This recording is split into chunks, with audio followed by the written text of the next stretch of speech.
이번에는 3단계와 4단계로 한번 넘어가 보겠습니다. 자, 3단계 프로젝트 파일 한번 열어보죠.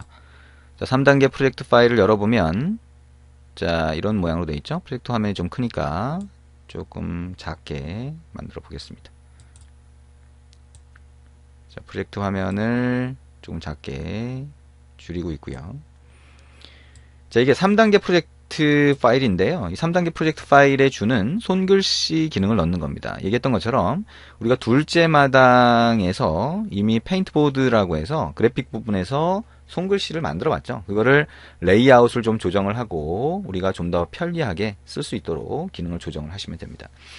자, 그러면 왼쪽에 프로젝트 영역에서 자, 손글씨라고 하는 게 어떻게 구성이 됐는지를 한번 보죠. 자, 이 왼쪽에 자바 소스를 보면 소스가 훨씬 많이 늘어났어요. 그거는 여러분이 이제 둘째 마당에서 자, 손글씨를 위한 페인트보드 해보셨을 때도 마찬가지지만, 자, 리스너 인터페이스도 정의를 하고, 이거는 이제 뭐죠? 그 색상이나 선 굵기를 선 색상이나 선 굵기죠? 자, 그런 것들을 선택을 했을 때 선택한 값이 어떻게 되는지 뭐 이런 것들을 확인하기 위한 거죠. 그리고 자, 색상 선택 대화 상자, 그 다음에 선 굵기 선택 대화 상자 같은 것들을 별도의 자바 소스로 만들어 놓은 거예요. 그리고 자, 핸드라이팅이라고 하는 게 이제 손글씨를 의미하는 건데요. 자, 그거를 만드는 거라든가 손글씨를 결국엔 리스트 뷰에서 같이 보여줘야 되잖아요. 그래서 그거를 보여주기 위한 뷰를 별도로 이렇게 정의를 한 거라든가 이런 것들이 있다 보니까 자, 훨씬 자, 많은 소스들이 추가가 된 거죠. 자, 지금 여기까지 와보면, 와, 소스가 꽤 많아졌구나라고 하는 거를 느낄 수가 있을 겁니다. 근데, 얘기했던 것처럼, 자, 이게 실제 요즘에 만드는 앱의 그 트렌드를 충실하게 따른 건 아니에요. 여러분이 둘째 마당에서 했던 그 기능을 연습을 해보기 위한 앱이다라고 생각을 하시면 됩니다. 자, 여기에 이제 RES 쪽도 한번 가보죠. 그래서, 자, 드로우블에 가보면, 자, 이미지도 훨씬 많아졌고요. 그 다음에 레이아웃 쪽에 가보면, 자, 핸드라이팅, 메이킹, 뷰, 그 다음에 다이얼로그, 자, 이런 것들이 추가된 거를 볼 수가 있습니다. 핸드라이트 메이킹 액티비티 한번 가볼까요? 이게 손글씨를 쓰기 위한 액티비티라고 볼 수가 있죠. 자, 지금 요거는 이제 세로 방향으로 보이잖아요. 자, 이거를 가로 방향으로 한번 돌려볼 수가 있겠죠. 그죠? 자, 여기 가보면 오리엔테이션이라고 해서 랜드스케이프 방향으로 돌려볼 수 있고요. 자, 이거를 실제 이제 매니페스트에다 추가를 할 때도 자, 지금 가보면 자, 핸드라이팅 메이킹이라고 되어 있는데 자, 안드로이드 땡땡 스크린 오리엔테이션이라고 하는 속성에다가 랜드스케이프라고 넣으면 앱을 실행했을 때 화면이 가로로 돌아가게 됩니다. 그래서 자, 이런 모양이 되죠. 그래서 우리가 이제 다이어그램에서 봤던 것처럼 자, 왼쪽에 색상 선택 버튼, 굵기 선택 버튼 이걸 누르면 색상 선택 대화 상자나 굵기 선택 대화 상자가 나오게 되고요. 표시가 되고 지우개 누르면 삭제할 수 있고, 그죠? 이전 누르면 이전 화면으로 돌아가고요. 저장 취소 이런 것들이 있을 수가 있겠죠. 그리고 여기는 지금 그러니까 선택된 색상이나 선 굵기가 표시가 됩니다. 자, 이게 이제 핸드라이팅 메이킹이라고 하는 거고요. 그리고 자, 핸드라이팅을 뷰라고 해서 보기 위한 거는 이렇게 단순하게 되어 있습니다. 그러니까 이거는 얘기한 것처럼 자, 이제 기존의 수정 화면이나 또는 리스트에서 자, 손글씨가 표시될 때 이 뷰를 사용할 수 있다라고 하는 거죠. 자, 실제 이제 소스를 가서 보면 자, 핸드라이팅 메이킹 액티비티로 가서 보실 수 있겠죠. 그러면 핸드라이팅 뷰라고 하는 걸 가지고 이제 뭐 추가를 해놓거나 뭐 이렇게 되어 있죠. 그러니까 뷰라고 하는 게 뭐죠? 손글씨를 보기 위한 가장 기본적인 그 객체라고 생각할 수가 있겠네요. 이거는 둘째 마당에서 했던 그 내용을 충분히 이해했다라고 하면 코드를 어느 정도 보기만 해도 아실 수가 있을 겁니다. 둘째 마당에서 했던 그 코드를 우리가 단계별로 할 때 직접 붙여본다라고 해서 한번 시도를 해보시는 것도 괜찮아요. 그러니까 지금 우리가 이제 셋째 마당에서 한 이 코드를 보면서 입력을 하시는 게 아니라 둘째 마당에서 했던 그 코드를 가지고 여러분이 통합하는 식으로 그죠? 직접 만들어 보시는 것도 굉장히 큰 도움이 될 겁니다. 그러다 보면 에러가 많이 나거든요. 그래서 에러가 많이 나면 에러가 왜 생겼는지를 보면서 수정해 가면 그게 훨씬 여러분의 실력 향상에 도움이 됩니다.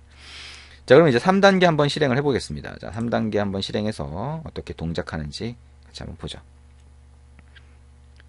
자, 실행을 해서 동작하는 기능을 한번 보도록 할 거고요.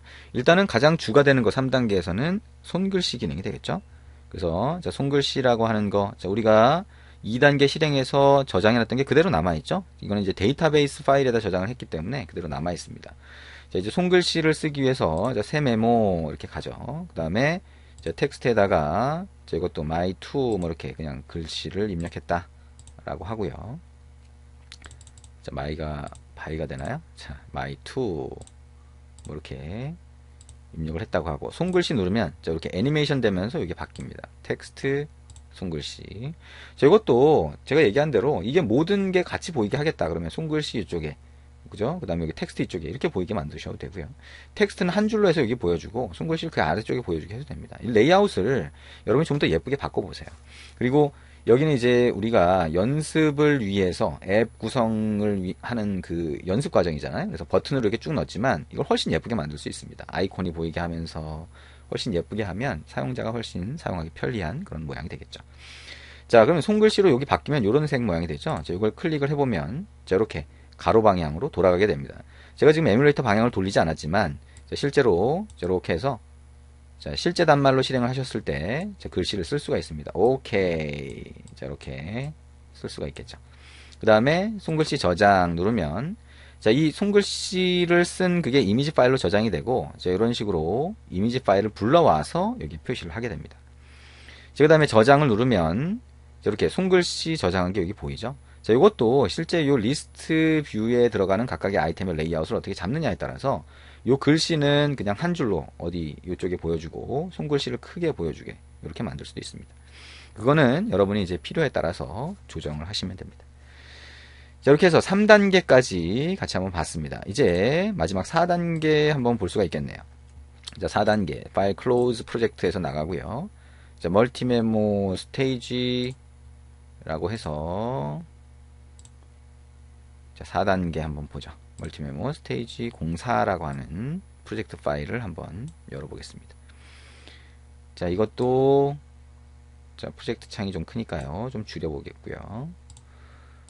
자, 여기에는 이제 음성 녹음과 동영상 녹화 기능이 들어가 있습니다. 그 내용도 우리가 둘째 마당에서 다 해봤던 거예요. 그래서 둘째 마당에서 음성 녹음하는 기능 위주로 우리가 해봤지만 어쨌든 동영상 녹화하는 기능도 여러분이 소스 코드를 보면서 입력해 보실 수 있습니다. 근데 그 기능을 추가를 했더니 이렇게 코드가 많아졌어요.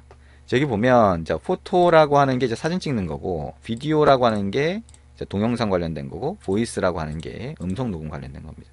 근데 여러분 이제 둘째 마당에서 멀티미디어 쪽을 충실하게 했다라고 하면 이걸 넣는 게 그렇게 어렵지는 않습니다. 그죠? 뭐 그거는 설명 안 해도 알겠죠? 예, 만약에 잘 이해가 안 되면 둘째 마당의 내용을 여러 번 반복해서 충분히 익숙하게 만드신 다음에 와서 통합하는 과정을 진행해 보시기 바랍니다. 자, 일단 보이스 플레잉, 보이스 리코딩 액티비티가 있죠. 레이아웃 한번 가서 볼게요. 자, 가서 봤더니 요런 식으로 구성이 되어 있네요. 그죠?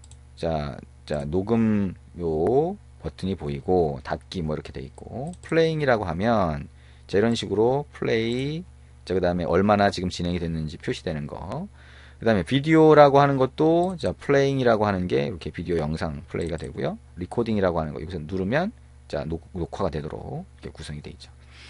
자, 이 기능까지 만약에 다 붙였다라고 하고 한번 실행을 해보시면 되겠죠. 4단계는 자, 어떻게 실행이 되는지 한번 실행해 보겠습니다. 4단계는 이제 완성 단계예요. 그래서 자, 여기 실행을 해봤더니 영문으로 뜨네요. 그죠? 이거는 한글을 영문으로 다 바꾼 게 아니에요. 우리가 자, 다국어 지원을 위해서 우리가 values 폴더 안에 저희 가보면 strings.xml이라고 하는 거를 자, 국가별로 나눠서, 그죠? 자, 이렇게 넣어 놓을 수가 있죠. 그래서 en, ja, ko 뭐 이런 식으로 하면 언어를 다른 것들을 넣을 수가 있어요. 그래서 strings.xml이 한국어로 된 것들 이렇게 나와 있죠. 근데 지금 에뮬레이터 자체가 자, 영문으로 되어 있는 거예요. 그러다 보니까 자, 한글로 여러분이 로케이를 바꾸시면 되는데요. 그러면 한글이 여기 뜨게 됩니다. 한번 테스트를 해보세요. 그리고 자, 영문으로 된 OS라고 하면 영문으로 뜨는 거죠. 그러면 전 세계에 있는 사용자한테 여러분이 만든 이 앱을 서비스할 수 있는 그런 준비가 된 겁니다. 자, 뉴 메모 해서 마찬가지로 여기다가 넣을 수가 있겠죠. 근데 여기 음성 녹음과 동영상 녹화가 가능하도록 됩니다. 자, 음성 녹음 눌러보면 자, 리코드 오디오 자, 녹음할 거냐 한번 눌러볼까요? 에러가 날 수도 있겠네요. 실렉트 눌러보면 자, 에러가 났네요. 그거는 지금 녹음하는 기능이 지금 여기 에뮬레이터에서 지원이 안 되기 때문인데요. 자, 어쨌든 이 기능을 실제 단말에서 해보시면 동작을 하게 됩니다. 그래서 자, 여기까지가 자, 4단계까지 진행을 한 상태가 됩니다. 자, 멀티미디어 쪽의 내용이 많이 들어가다 보니까 여러분이 멀티미디어 쪽을 둘째 마당에서 여러 번 반복하지 않았다면, 그래서 익숙하지 않다면 좀 어렵게 느껴지는 부분이 있을 수 있어요. 근데 지금 우리가 보려고 하는 거는 멀티미디어 기능을 충실히 다 해야 된다를 보려고 하는 건 아니에요. 그러니까 하나하나의 기능을 붙여가다 보면 이런 정도까지 만들 수 있다라고 하는 거를 같이 보기 위한 거고, 이런 과정을 해봐야 자신감이 생기는 거예요. 실제 앱을 여러분이 만들다 보면 지금 이거보다 훨씬 많은 화면들을 만들게 되고요. 많은 화면들이 각각의 코드가 기능이 계속 붙으면서 굉장히 많은 코드로 구성이 돼요. 그래서 지금 본 것보다 훨씬 복잡하게 보일 수 있습니다. 근데 직접 이 과정을 만드는 과정을 하나씩 해보다 보면 각각의 부분을 이해하는 게 필요하겠네. 그래서 사진 찍는 과정을 각각의 단위 기능별로 해서 충분히 익숙하게 만들어주는 과정이 필요하겠네. 그래서 그 과정을 다시 한번 반복해 볼 수 있는 기회가 되는 거죠. 그리고 그걸 하고 나서 여기 와서 다시 통합을 해보다 보면 점점 쉬워지는 것을 알 수가 있습니다. 자, 여기까지 해서 자, 우리 셋째 마당의 멀티메모 앱에 대한 설명을 다 했습니다. 자, 우리가 1, 2, 3, 4단계로 나눠져 있으니까요. 단계별로 해서 여러분이 하나하나 차근차근 진행해 보시기 바랍니다. 내용이 여기까지 진행을 하려고 그러면 내용이 많아요. 얘기한 것처럼 소스 자체는 적은 양은 아닙니다. 그러니까 너무 빨리 하려고 하지 말고요. 하나를 하더라도 여러분이 익숙한지, 그 다음에 에러가 났으면 에러가 왜 생겼는지 이런 것들 하나씩 이해하면서 가시는 게 굉장히 중요합니다. 자, 지금까지 두잇 안드로이드 앱 프로그래밍, 자, 첫째 마당부터 시작해서 둘째 마당을 거쳐서 지금 셋째 마당까지 완성을 했습니다. 자, 50일이라고 하는 분량인데요. 제가 최대한 여러분이 좀 쉽게 이해할 수 있는 방향으로 해서 같이 코드도 입력하고 이렇게 진행을 해왔습니다. 자, 어떠신가요?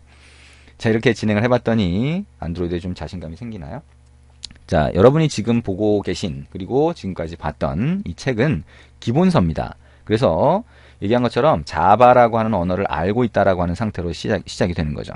근데 그럼에도 불구하고 최대한 자바 언어를 모르는 상태에서 자바를 같이 공부하면서 하시는 분들을 위해서 최대한 초반에는 쉽게 설명을 했어요. 그리고 중반이 넘어가면서부터는 응용 기능을 조금씩 넣었기 때문에 그 응용 기능을 우리가 진행을 해야 되니까요. 이 설명 부분이 조금씩 좀 생략이 됐어요. 그리고 좀 핵심적인 부분들을 좀 같이 하면서 자, 이게 뭘 얘기하는 거다라고 하는 중심으로 설명을 했고요. 셋째 마당 넘어오면서는 우리가 이 기능을 전부 다 할 수는 없기 때문에 일단 설명 위주로 이렇게 같이 봤고요. 그 다음에 여러분이 실행을 했을 때 자, 이렇게 동작을 한다라고 하는 걸 이해한 상태에서 하나씩 코드를 단계별로 넣어보시라고 제가 말씀을 드렸습니다. 자, 이렇게 해서 기본서에 대한 내용이니까 결국에는 여러분이 기본적인 내용을 익혔다라고 보시는 게 맞을 것 같아요. 그러면 우리가 실제 앱을 만들 때 필요한 활용 기능은 어떻게 하나요? 자, 그거는 다음에 기회가 있으면 뭐 다른 책으로 만나든지 이렇게 할 수가 있겠죠. 그리고 실제 요즘에는 이제 실무 앱을 만들 때, 실제로 앱을 만들 때는 얘기한 것처럼 상단에 자, 액션 바라든가, 그 다음에 바로가기 메뉴라든가, 그 다음에 플로팅 버튼이라든가, 그 다음에 리사이클러 뷰라고 해서 리스트 뷰 대신에 뭐 가로 방향으로 해서 리스트를 움직일 수 있게 한다든가, 뷰 페이저라고 해서 손가락을 이렇게 움직이는 그런 화면을 만들다든가, 자, 탭 기능을 집어넣고, 또는 뭐 다양한 여러 가지 다른 이펙트, 효과라고 하죠.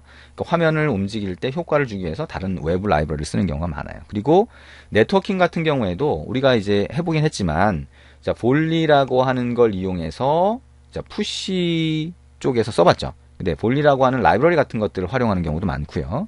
그 외에 다른 라이브러리를 쓰는 경우도 많아요. 그러니까 UI를 위해서 필요한 라이브러리, 화면 구성을 위해서 필요한 라이브러리도 있고, 네트워킹이라든가 또는 다른 사이트 연동을 위한 라이브러리들도 있어요. 그러다 보니까 여러분이 실제 앱을 만들기 위한 활용 기능은 굉장히 다양하게 있습니다.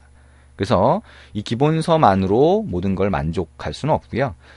우리가 활용에 대한 부분은 차차 기회가 되면 하나씩 좀 더 볼 수 있는 그런 기회가 있으면 더 좋을 것 같습니다. 그래서 지금까지 수고 많이 하셨고요. 자, 50일 동안 자, 한 내용이 여러분이 조금 더 안드로이드에 익숙해지는 그런 과정이 됐으면 좋을 것 같습니다. 수고하셨습니다.